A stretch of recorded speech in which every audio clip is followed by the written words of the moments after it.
Hello. So previously I made a video on introverted thinking and its relationship to facts.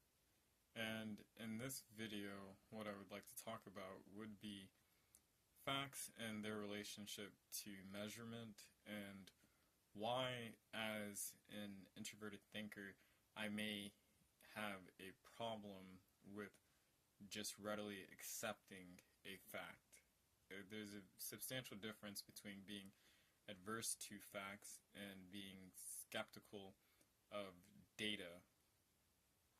And I say that tentatively because obviously if anybody has listened to my previous videos, I don't have any problem with data. I do have a problem with the means at which data is acquired and sort of the parameters that our notion of quantification and data fits into. There's a real system of philosophy and thought behind it. And firstly, I would like to start with what determines a fact is not truth. What determines a fact is consensus. And so long as there is a consensus, there's a major populace that concedes and agrees on a certain proposition or claim, it is held as fact. And I think anyone can look at history and see that there have been plenty of times where we have held something as fact that was not necessarily true, because fact and truth aren't synonymous. They're not necessarily the same things. And if anyone pays attention to scientific bodies of knowledge, one realizes that they're being revised all the time, because scientific fact is not necessarily objective truth. It is empirical truth, and it's true nonetheless. Excuse me, but it's just to say this, that consensus is only a determiner of fact. Consensus is not the determiner of truth. Truth is independent of consensus. There is this example I'm going to take from, I think I heard this in a Michael Pierce video, but there was a book written, 100 Authors Against Einstein, and he said if I was wrong, it would only take one. And what's held in this sentiment is that you don't find truth in consensus. The truth is something that stands on its own, as much as that may strike people as precarious for me to say, but it's true insofar as this, that if you find some true result, then it doesn't matter who tests it and at what period and what geological space and time zone they test it, they should get the same result. And is it truly the fact that everyone got the same result the determining factor whether or not that claim or that proposition or that phenomena is true? No, it's the discovery itself and the means that one went through to acquire it is what really ultimately determines the truth, and we just verify it at that point in time. That's it, or at least at best we try to disprove it. And it's just to say that consensus, it is not something that I'm going to look at in my analytical lens and necessarily trust or believe should be trusted. And part of facts are determined by consensus, and that's why I can be somewhat skeptical towards them, and they can be shaky insofar as how, in my eyes, and how they're worked out, and how people come to these conclusions and their reasoning. Nextly, I would like to say that there's a problem of measurement, and I think the rest of this video will solely focus on the problem of measurement. And so far as this, that when one measures something, they have only but two means of doing that, and it's either with their own sensory perception systems or some means of technology. And I suppose the first out of these two that I would like to attack is the sensory perception system, because I think that's just the easiest one for people to realize that if we're talking about a fact, or if we're talking about something at which we measure, our eyes, they can't pick up light at certain hues. They can't pick up sound our ears can't pick up sound at certain decibels. human fallibility is just a very real extant fact, if you want to call it that, in our ability to measure things, or at least our ability to look at reality and apprehend all that is going on around us.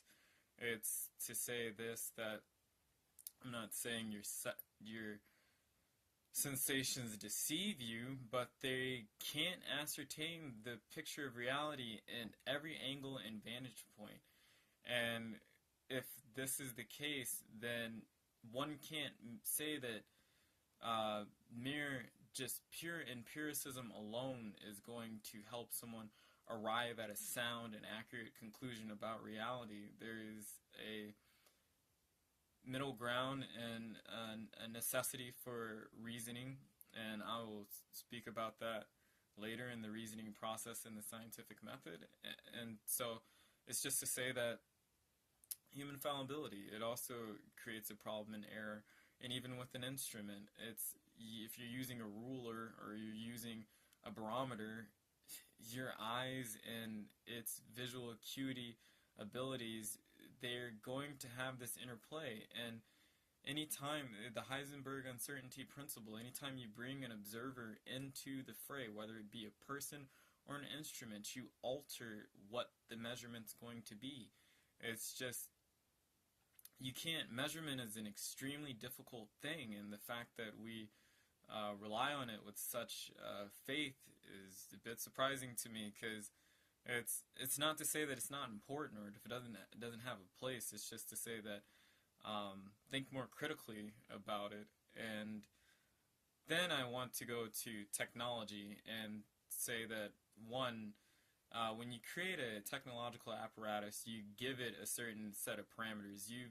Before that item was created and made, you have deemed what was important for it to discover before you even began the testing. So say you have a radon detector, well then all it's going to detect is radon. Detecting radon in the environment may be a very important thing in specific scenarios, but if one can take a broader step back and look, that if you have a basement and it has high radon readings, but at the same time it may have a different sort of gamma reading, or there may be some other type of deeper, more destructive or nefarious type of radiation present in that home, being thrown off by some mold or whatnot. I don't really know what does that, but I'm just saying, for instance, that the fact that you've created the parameter, you've created a box that limits the possibilities of discovery. And this is sort of the problem I have with the ways that we measure things at times in science, is that it's too localized and provincial.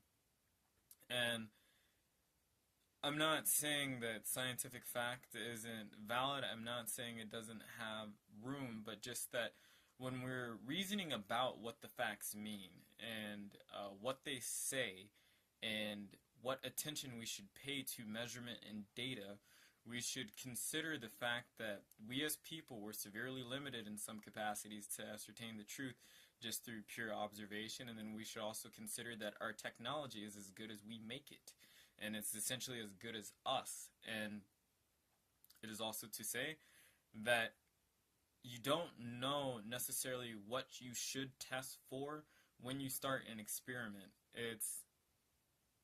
I know that sounds pretty far-fetched, but it's true. You don't really know what you should be testing for because you don't know it's significant. That's sort of why we're going out to find the data in the first place, because we have an idea and we're guessing about what's significant, but we don't really know. And it's just, I suppose it's extroverted intuition speaking through me, saying that, you know, limiting the possibilities when you're investigating something just never seems like a good idea if it's not conceived that that's what's being done.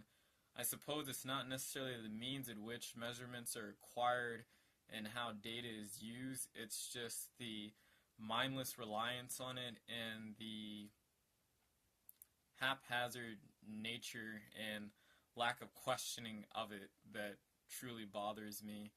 And measurement has a place, but it's something that has a place within the lines of reasoning and intuition. And it's here that I'll sort of diverge and say that I was reading a book by Dr. J. Andrieft, I believe is his name, and I apologize if I'm mispronouncing it, but it's on INTPs, and he's also the one who wrote the book My True Type, and he gives some very interesting advice to INTPs that I don't particularly agree with. Given INTPs' introverted thinking nature and given their need for novelty through intuition, he says that INTPs, they should avoid the hard sciences because there's so much computation and executive network that's needed in order to be a good scientist, and that an INTP, they're adverse and maybe bored and stultified by, the hard data and the facts. And I briefly mentioned why I don't like that in my previous video, why I don't like that conclusion, because it's not necessarily true. And I would like to make my own proposition to INTPs is that you should consider doing the hard sciences and being a scientist, because there is a very horrible and fallacious conception of what it means to be a scientist out in the world, and it's primarily because of the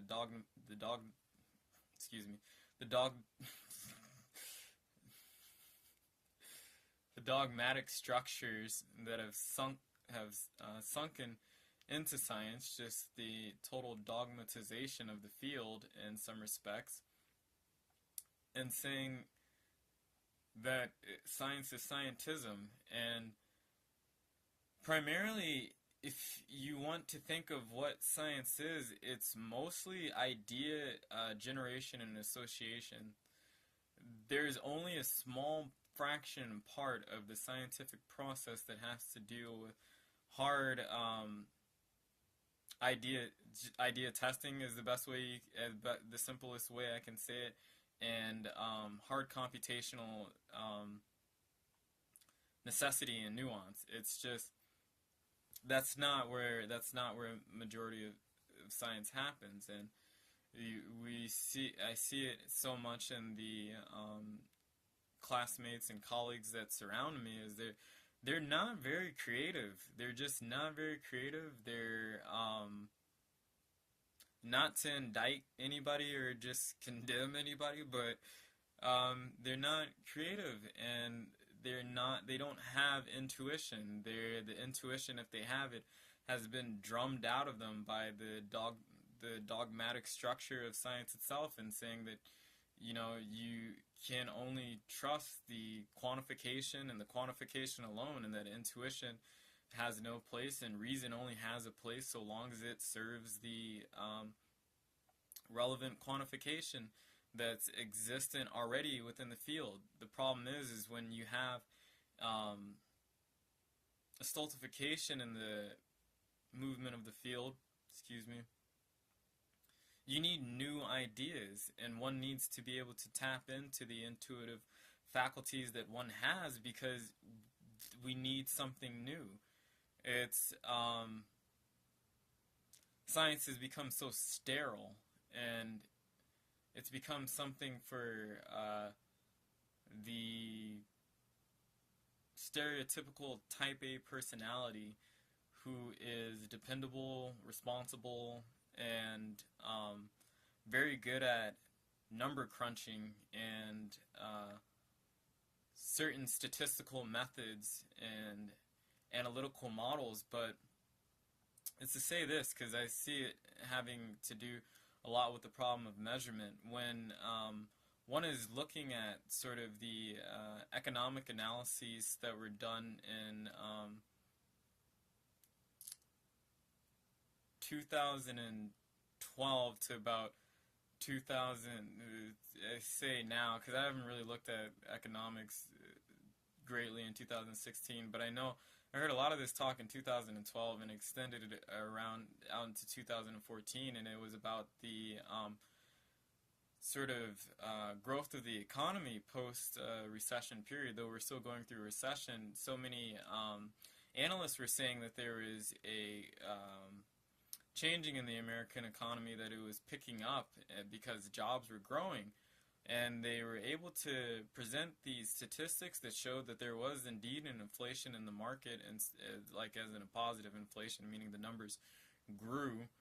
And one could easily take this to mean that the economy has gotten better. But the thing that they don't say is that the jobs that were being generated were low-wage jobs and short-term jobs.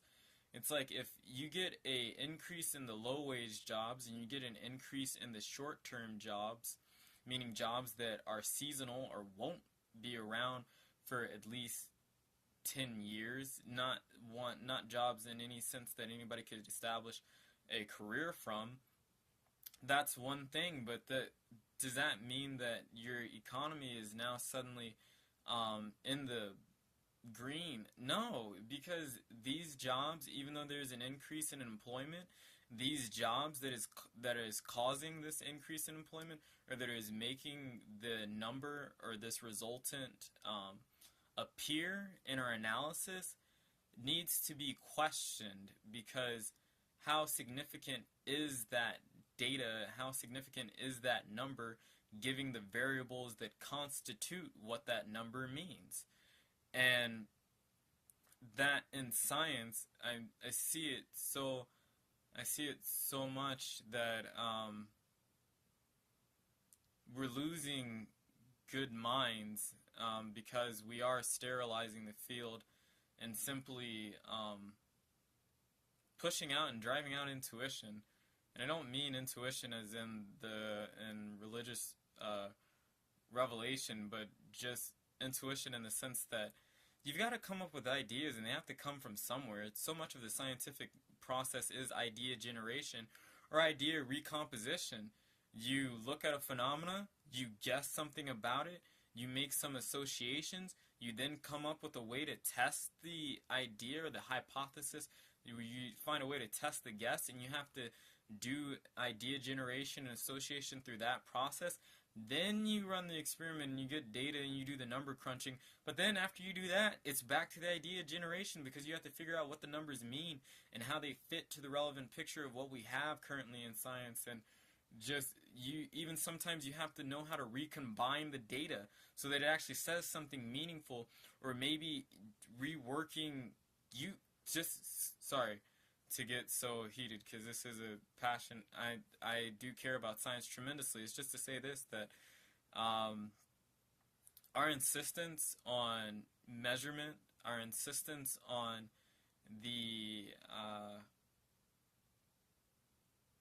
I think the reason that people like what's embedded in all of this is, I suppose the reason that people like facts and measurement is because people like a simple world.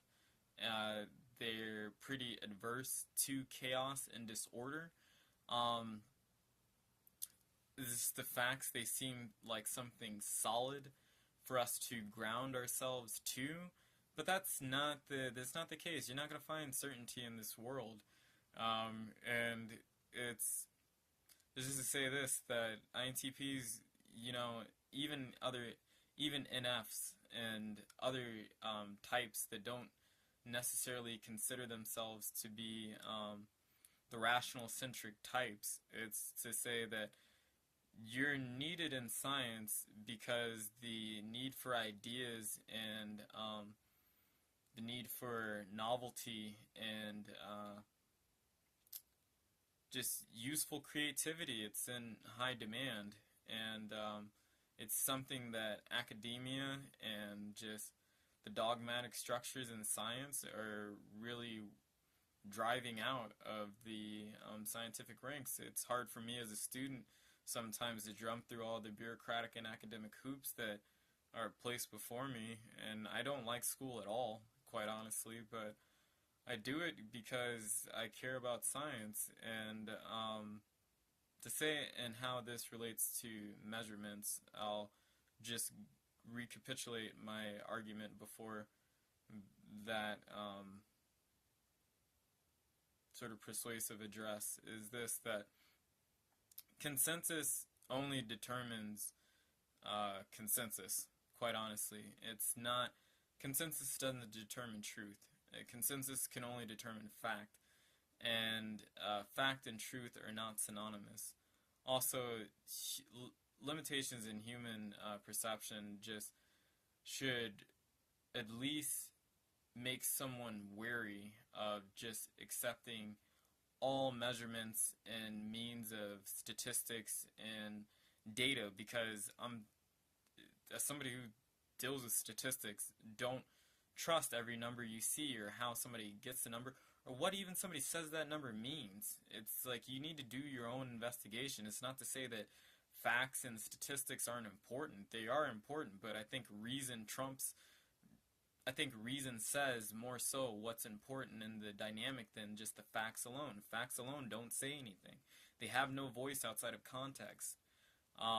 Also, technological limitations insofar as when you create it's a problem you get with IQ tests or any type of measurement. When you're trying to standardize something, you create a parameter which creates a limitation, which cuts off your ability to explore the total richness and nuance of whatever item you've deemed valuable in that situation. And it's just for these reasons where I say that we should reconsider the role of measurement, reason, and intuition with one another, and the community and the scientific community, and just a community of thought in general. We need to realize what serves what and for what reason. Thank you.